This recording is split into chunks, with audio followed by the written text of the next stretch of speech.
Welcome to my channel. আজকে class 8-এর lesson 10 tales of childhood এই গল্পটি পড়াবো। এটি লেখা হচ্ছে রোয়াল্ড ডালের। তোমরা যারা চ্যানেলে প্রথম এসেছো তারা চ্যানেলটিকে সাবস্ক্রাইব করে দিয়ে বেল আইকনটি টিপে দিও। প্রথমে লেখক রোয়াল্ড ডাল সম্পর্কে জেনে নেওয়া যাক। রোয়াল্ড ডাল 1916 to 1990 was a British novelist, short story writer, poet, fighter pilot and screenwriter. রোয়াল্ড ডাল জন্মেছিলেন 1916 সালে এবং তিনি মারা যান 1990 সালে। তিনি ছিলেন একজন ব্রিটিশ ঔপন্যাসিক, ছোট গল্পকার, কবি, যোদ্ধা পাইলট এবং নাট্যকার। ডাল rose to prominence in the 1940s with works for both children and adults and became one of the world's best-selling authors. শিশুদের এবং বড়দের উদ্দেশ্যে রচিত তার লেখাগুলির জন্য ডাল 1940-এর দশকে খ্যাতির শীর্ষে আসেন এবং তিনি হয়ে ওঠেন গোটা পৃথিবীতে সবচেয়ে বেশি বিক্রি হওয়া রচনাকারদের মধ্যে অন্যতম। His works include James and the Giant Peach, Charlie and the Chocolate Factory, Matilda, The Witches and George Marvelous Medicine. তার বিখ্যাত লেখাগুলির মধ্যে আছে James and the giant peach, Charlie and the chocolate factory, Matilda, the witches and George's marvellous medicine. The present text is an excerpt from his autobiography boy tales of childhood. এই যে টেক্সটটা আমরা এখন পড়তে চলেছি সেই টেক্সটটা নেওয়া হয়েছে তার আত্মজীবনী বয় টেলস অফ চাইল্ডহুড এই বই থেকে। এবারে টেক্সটটা স্টার্ট করছি। My father, Harold Hall, was a Norwegian who came from a small town near Oslo called Sarpsborg. আমার বাবা, যার নাম ছিল হ্যারল্ড ডাল, তিনি ছিলেন নরওয়ের বাসিন্দা। নরওয়েজিয়ান মানে হচ্ছে নরওয়ের বাসিন্দা, অর্থাৎ নরওয়ে তিনি থাকতেন, যিনি অসলোর কাছে সাবসবর্গ নামে একটি ছোট্ট শহর থেকে এসেছিলেন। His own father, my grandfather, was a very prosperous merchant who owned a store in Sarpsborg and traded in just about everything from cheese to chicken wire. তার নিজের বাবা মানে হচ্ছে আমার দাদু বা ঠাকুরদা ছিলেন একজন যথেষ্ট সমৃদ্ধশালী ব্যবসায়ী। মার্চেন্ট মানে হচ্ছে বণিক বা ব্যবসায়ী, যার সাবসবার্গে নিজস্ব এক জিনিসপত্র যে মজুদ রাখার একটা গুদাম ছিল। স্টোর মানে হচ্ছে এমন একটা জায়গা, গুদাম, যেখানে বিভিন্ন জিনিস রাখা হতো, মজুদ রাখা হতো। এবং চিজ থেকে শুরু করে মুরগি রাখার যে খাঁচা শুরু তার অবধি প্রায় সমস্ত কিছুই তিনি ব্যবসা করতেন। অর্থাৎ এখানে বলছেন যে তার দাদু তিনি একজন যথেষ্ট সমৃদ্ধশালী বণিক ছিলেন এবং যার সাবসবার্গে একটা গুদাম ছিল বা স্টোর হাউস ছিল, যেখানে সমস্ত জিনিসপত্র মজুদ করে রাখা থাকতো, আর তিনি বিভিন্ন জিনিসের ব্যবসা করতেন, একেবারে চিজ থেকে শুরু করে মুরগি রাখার খাঁচা সরু তার অবধি পর্যন্ত। My father had lost an arm when he was 14 but had become a successful ship broker. আমার বাবার যখন মাত্র 14 বছর বয়স তখন তার একটা হাত বাদ দিতে হয়েছিল, কিন্তু তিনি একজন সফল জাহাজে মাল সরবরাহকারী হয়ে উঠেছিলেন। শিপ ব্রোকার মানে হচ্ছে জাহাজের বিভিন্ন জিনিসপত্র যারা সরবরাহ করে তাদের বলা হচ্ছে ship broker. A shipbroker is a person who supplies the ship with everything it needs when it comes into port: fuel and food, ropes and paint, soap and towels, hammers and nails, and thousands of other little items. তাহলে জাহাজে মাল সরবরাহকারী কারা না? মাল সরবরাহকারী হলেন এমন একজন ব্যক্তি যিনি একটি জাহাজের বিভিন্ন দরকারি যে সমস্ত জিনিসগুলো রয়েছে সব কিছুই সরবরাহ করেন। যখন এটি একটি বন্দরে বা পোর্ট, যেটাকে বলা হয় পোর্ট মানে হচ্ছে একটা বন্দর, সেখানে পৌঁছায় জ্বালানি এবং খাবার, দড়ি, রং, সাবান ও তোয়ালে, হাতুড়ি এবং পেরেক এবং হাজার হাজার রকমের অন্যান্য সব টুকিটাকি জিনিসপত্র এরা সরবরাহ করে থাকে। A shipbroker is a kind of enormous shopkeeper for ships, and by far the most important item he supplies to them is the fuel on which the ship's engines run. In those days only coal. এক জাহাজে মাল সরবরাহকারী হলেন জাহাজগুলির জন্য এক প্রকার বিশাল দোকানদারের মতো, অর্থাৎ জাহাজগুলোর জন্য একটা বিশাল দোকানদার যেরকম, সেই দোকানদার হচ্ছে একটা শিপ ব্রোকার। এবং সবচেয়ে বড় কথা, সর্বাপেক্ষা যেটা গুরুত্বপূর্ণ যে জিনিসটি তিনি সরবরাহ করেন সেটি হলো জ্বালানি, যার মাধ্যমেই জাহাজটির ইঞ্জিন চলে। তখনকার দিনে যা ছিল একমাত্র কয়লা, অর্থাৎ কয়লাই ছিল জ্বালানি সেই সময়কার দিনে, সেই জ্বালানিতেই কিন্তু জাহাজের ইঞ্জিন চলত। He set up a ship broking firm at Cardiff of South Wales.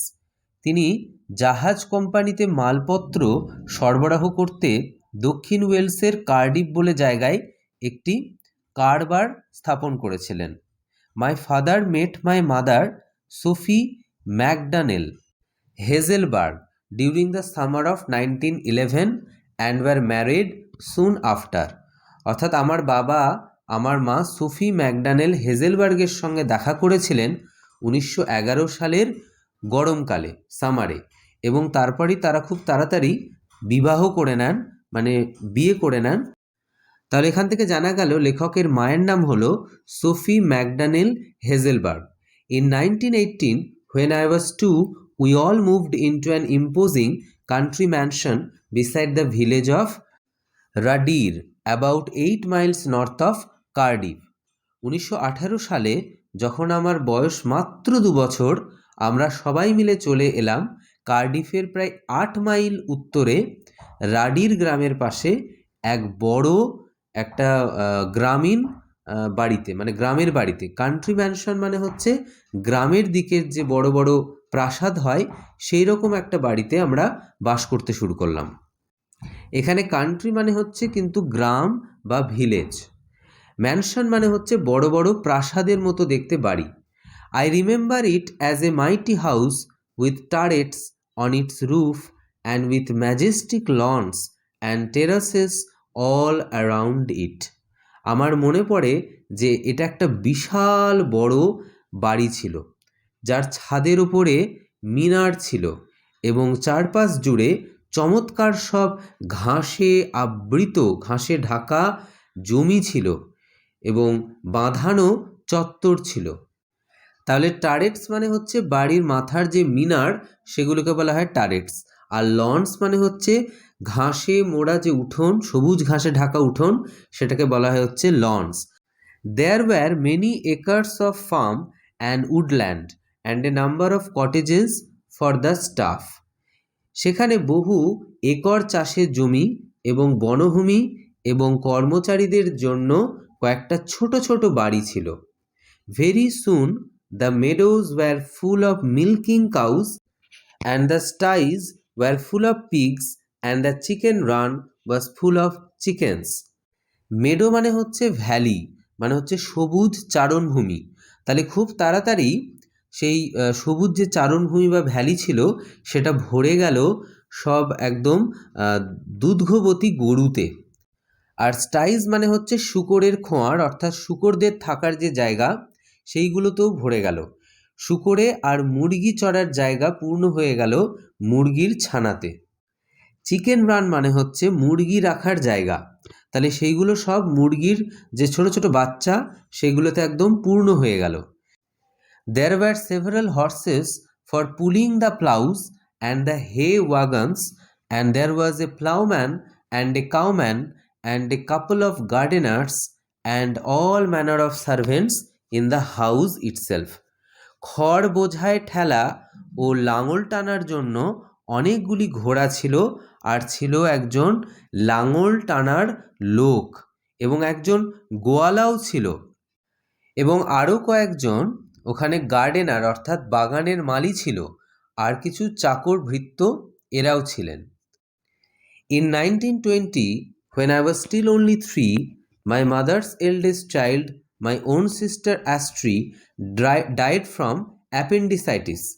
1920 সালে যখন আমার বয়স মাত্র 3, তখন আমার মায়ের সবচেয়ে বড় সন্তান, আমার নিজের দিদি অ্যাস্ট্রি, সে সময় মারা গিয়েছিল অ্যাপেন্ডিসাইটিস রোগে।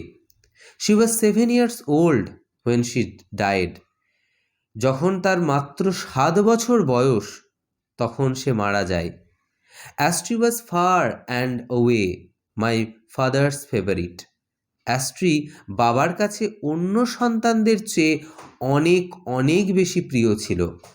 He adored her beyond measure, and her sudden death left him literally speechless for days afterwards. তাকে তিনি অতিরিক্ত পরিমাণে ভালোবাসতেন, প্রচণ্ড ভালোবাসতেন, এবং তার হঠাৎ মৃত্যু পরবর্তীকালে আমার বাবাকে বেশ কিছুদিন আক্ষরিক অর্থেই পুরোপুরি স্পিচলেস অর্থাৎ নির্বাক করে দিয়েছিল। অর্থাৎ তার বাবা অনেক দিন ধরে কোনো কথা বলতে পারেনি, কথা বলেনি। তার মেয়ের মৃত্যুর আঘাত সহ্য করতে না পেরে তিনি পুরোপুরি নির্বাক হয়ে গেছিলেন। He was so overwhelmed with grief that when he himself went down with pneumonia a month or so afterwards, he did not much care whether he lived or died. তিনি দুঃখে এবং শোকে এতটাই কাতর হয়ে পড়েছিলেন যে যখন তিনি নিজে প্রায় 1 মাস পরে নিউমোনিয়া রোগে আক্রান্ত হয়েছিলেন, তখন তিনি বেঁচে থাকা আর বা মারা যাওয়ার ব্যাপারে বিশেষ পরোয়া করেননি। If they had penicillin in those days, neither appendicitis nor pneumonia would have been so much of a threat, but with no penicillin or any other magical antibiotic cures, pneumonia in particular was a very dangerous disease indeed.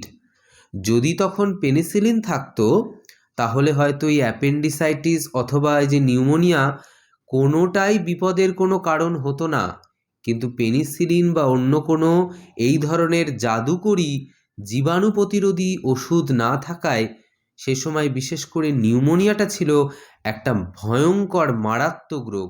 এবং এটা কিন্তু সত্যি সত্যি সেই সময় penicillin ছিল না, কারণ পেনিসিলিন হচ্ছে ছত্রাক থেকে তৈরি জীবাণু প্রতিরোধী একটা ওষুধ, যেটা পরে আবিষ্কৃত হয়েছিল। তো বলছে যে সেই সময় যদি পেনিসিলিন থাকতো তাহলে হয়তো এত সমস্যা হতো না এবং নিউমোনিয়ার মতো বা অ্যাপেন্ডিসাইটিস রোগগুলোকে এত বিপদের কারণ বলে মনে হতো না। সেই সময় নিউমোনিয়া রোগও ছিল এক মারাত্মক রোগ, অর্থাৎ এই রোগে মানুষের মৃত্যু পর্যন্ত ঘটত। The patient had to fight to survive, অর্থাৎ বাঁচার জন্য রোগীকে লড়াই করতে হতো। My father refuse to fight, কিন্তু আমার বাবা লড়াই করতে চাননি। He was thinking, I am quite sure of his beloved daughter, and he was wanting to join her in heaven. আমি একেবারে নিশ্চিত ছিলাম যে তিনি মনে মনে তার শুধু সেই আস্ট্রি অর্থাৎ তার যে ওই কন্যা মারা গেছিল মেয়েটা, তার কথাই ভাবতেন এবং তিনি মনে করতেন তার মৃত্যুর পরে তিনি স্বর্গে গিয়ে তার সঙ্গে একসাথে দেখা করবেন। অর্থাৎ তার বাবার সেই সময় মনে হয়েছিল তিনি মারা গেলেই বোধহয় ভালো হয়, অর্থাৎ তিনি যদি মারা যান তাহলে হয়তো তার মেয়ের সাথে তাহলে আবার তার স্বর্গে দেখা হবে। সো হি ডায়েড, তাই তিনিও মারা গেলেন। He was 57 years old. তার বয়স ছিল সেই সময় 57 বছর। My mother had now lost a daughter and a husband, all in the space of a few weeks. এই সময় আমার মা কয়েক সপ্তাহের মধ্যে তার মেয়ে এবং স্বামীকে হারালেন। Here she was suddenly having to face all alone the very gravest problems and responsibilities. এই পরিস্থিতিতে তিনি হঠাৎই সম্পূর্ণভাবে একা হয়ে পড়লেন এবং ভীষণ গুরুতর সমস্যা এবং দায়িত্বের মুখোমুখি হলেন। She had 5 children to look after. তাকে 5 সন্তানের দেখভাল করতে হয়েছিল। She sold the big house and moved to a smaller one a few miles away in Llandaff. তিনি বড় বাড়িটি বিক্রি করে দিলেন এবং কয়েক মাইল দূরে ল্যান্ডাফ বলে একটা জায়গা, ল্যান্ডাফ হচ্ছে কার্ডিফ থেকে কয়েক মাইল দূরে, এখানে একটা জায়গা রয়েছে সেটার নাম হচ্ছে ল্যান্ডাফ। সেই ল্যান্ডাফে একটা অপেক্ষাকৃত ছোট বাড়িতে চলে গেলেন। It was called Cumberland Lodge and was nothing more than a pleasant medium-sized suburban villa. এটার নাম ছিল কাম্বারল্যান্ড লজ, ওই বাড়িটার নাম, এবং এটা শহরতলির মাঝারি মাপের সুন্দর একটি বাগান সহ বাড়ির বেশি কিছু না, অর্থাৎ সেরকম কিছু বিশাল বড় না, কিন্তু এই বাড়িটার সামনে ছিল একটা সুন্দর একটা বাগান যেটা মাঝারি মাপের এবং বাড়িটাও কিন্তু বিশাল বড় ছিল না। So it was in Llandaff 2 years later when I was 6 years old that I went to my first school. সুতরাং এই ল্যান্ডাফেই 2 বছর বাদে যখন আমার 6 বছর বয়স, তখন আমি আমার প্রথম স্কুলে গিয়েছিলাম। The school was a kindergarten run by 2 sisters, Mrs Corfield and Miss Tucker, and it was called the elementary house. স্কুলটি ছিল একটি কিন্ডারগার্টেন। কিন্ডারগার্টেন মানে হচ্ছে শিশুদের দেহমনের বিকাশ সাধক বিদ্যালয়, অর্থাৎ একটা নার্সারি স্কুলের মতো, যেখানে শিশুদের দেহমনের বিকাশ সাধন হয়। তো সেটাই ছিল একটা কিন্ডারগার্টেন। এবং এই যে স্কুলটি চালাতেন 2 বোন, একজনের নাম ছিল মিসেস করফিল্ড আর আরেকজন হলেন মিস টাকার। এবং এটার নাম ছিল, এই কিন্ডারগার্টেনের নাম ছিল elementary house. It is astonishing how little one remembers about one's life before the age of 7 or 8. এটা খুব অদ্ভুত এবং আশ্চর্যের বিষয় যে জীবনের 7 বা 8 বছর বয়সের আগের কথা কতটা কম একজন মনে রাখতে পারে। অর্থাৎ একজনের বয়স যখন 7-8 বছরেরও কম থাকে, সেই সময় তার আগে যে ঘটনাগুলো ঘটেছিল তার জীবনে, সেই সমস্ত ঘটনাগুলো বেশি মনে রাখতে পারে না কেউ।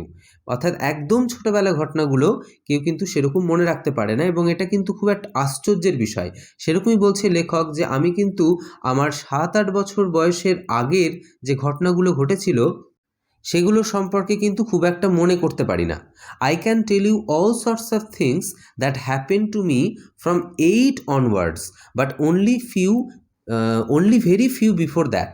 আমি তোমাদের সব রকমের জিনিস সম্পর্কে বলতে পারি যা আমার 8 বছরের পরেই ঘটেছিল, কিন্তু তার আগের ঘটনা খুব কম বলতে পারবো। অর্থাৎ 8 বছরের আগে যে সমস্ত ঘটনাগুলো ঘটেছে সেগুলো সম্পর্কে সব কিছু বলতে পারবো না, হয়তো খুব কম, কিন্তু তারপরে যে ঘটনাগুলো ঘটেছিল সেগুলো আমার মোটামুটি সবই প্রায় মনে আছে। I went for a whole year to elementary house, but I cannot even remember what my classroom looked like. আমি পুরো 1 বছর এলিমেন্টারি হাউসে গিয়েছিলাম, কিন্তু আমার ক্লাসরুমটা কেমন দেখতে ছিল সেটা আমার কিছুই মনে পড়ে না। Nor can I picture the faces of Mrs. Corfield or Miss Tucker, although I am sure they were sweet and smiling. কিংবা আমার যে মিস্ট্রেস ছিল, অর্থাৎ আমার যে শিক্ষিকারা ছিলেন, ওই যে মিসেস করফিল্ড অথবা মিস টাকারের মুখগুলিও আমি মনে করতে পারি না আর, যদিও আমি নিশ্চিত যে তারা ছিলেন খুব মিষ্টি এবং হাসি খুশি। I do have a blurred memory of sitting on the stairs and trying over and over again to tie one of my shoelaces, but that is all that comes back to me at this distance of the school itself. Blurred memory মানে হচ্ছে ঝাপসা স্মৃতি। আমার ঝাপসা স্মৃতি আছে যে আমি সিঁড়িতে বসে আছি আর বারবার জুতোর একটা ফিতে বাঁধতে চেষ্টা করছি, কিন্তু এতটা পথ পেরিয়ে এসে আমার স্কুল সম্পর্কে এইটুকুই শুধু মনে আছে। On the other hand, I can remember very clearly the journeys I made to and from the school because they were so tremendously exciting. অন্যদিকে আমি খুব স্পষ্টভাবে বিদ্যালয়ে যাওয়া এবং ফেরার যে যাত্রাগুলো সেগুলো মনে করতে পারি, কারণ সেগুলি ছিল ভীষণভাবে রোমাঞ্চকর। অর্থাৎ লেখকের এখনও মনে আছে বিদ্যালয়ের যাওয়া এবং আসার যে যাত্রাগুলো, কারণ সেগুলি ছিল অত্যন্ত এক্সাইটিং বা রোমাঞ্চকর। Great excitement is probably the only thing that really interest A 6-year-old boy and it sticks in his mind. প্রবল উত্তেজনা হয়তো একমাত্র একটা জিনিস যেটা একটা 6 বছরের ছেলেকে আগ্রহী করে তোলে এবং এটা তার মনে থেকে যায়।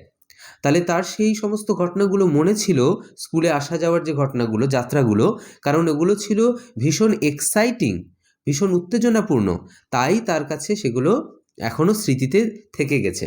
In my case the excitement entered around my new tricycle. আমার ক্ষেত্রে উত্তেজনাটা মূলত ছিল আমার সেই 3 চাকার সাইকেলটার ওপর। ট্রাইসাইকেল মানে হচ্ছে একটা সাইকেল যেটার 3টে চাকা থাকে। I rode to school on it every day with my eldest sister riding on hers.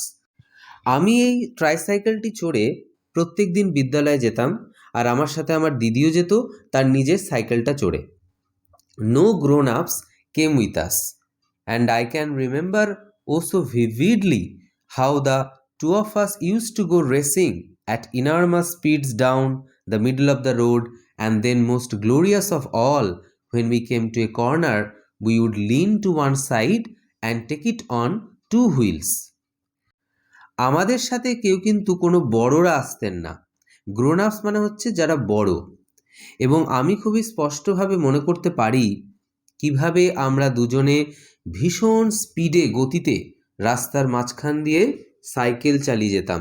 এবং তারপর সবচেয়ে উপভোগ্য যে বিষয়টা ছিল, যখন আমরা রাস্তার একটা বাঁকে আসতাম তখন আমরা একদিকে ঝুঁকে যেতাম এবং সাইকেলটা দু চাকায় ভর দিয়ে চালাতাম।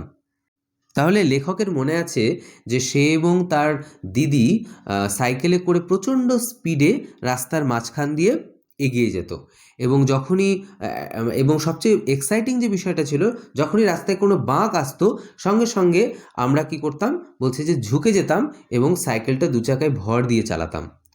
All this you must realize was in the good old days when the sight of a motor car on the street was an event, and it was quite safe for tiny children to go tricycling and whooping their way to school in the center of the highway. তোমরা নিশ্চয়ই বুঝতে পারছো যে এই সবগুলো ছিল অতীতের সেই ভালো দিনগুলোর ঘটনা, যখন রাস্তার ওপর মোটর গাড়ি দেখতে পাওয়া ছিল একটা বিরাট ঘটনা। অর্থাৎ সেই সময় রাস্তার ওপর মোটর বাইক বা মোটর কার প্রায় দেখাই যেত না। সেই সময় কিন্তু লোকেরা বেশি বাইসাইকেলই চালাতো, আর বেশিরভাগ লোকেরা হেঁটেই যেত। তো সেই সময় মোটর কারের এই বিষয়টা যদি রাস্তায় দেখা যেত তাহলে সবাই হাঁ করে তাকাতো। অর্থাৎ সেই সময় এটা বিরাট একটা ঘটনা ছিল রাস্তায় মোটর গাড়ি দেখা যাওয়া। তো সেই জন্যই যেহেতু রাস্তা বেশিরভাগ সময় ফাঁকা থাকতো, ওই জন্য ছোটো ছোটো যারা শিশু তারা ওই সাইকেলে করে খুব স্পিডে ওই রাস্তা দিয়ে যেতে পারতো।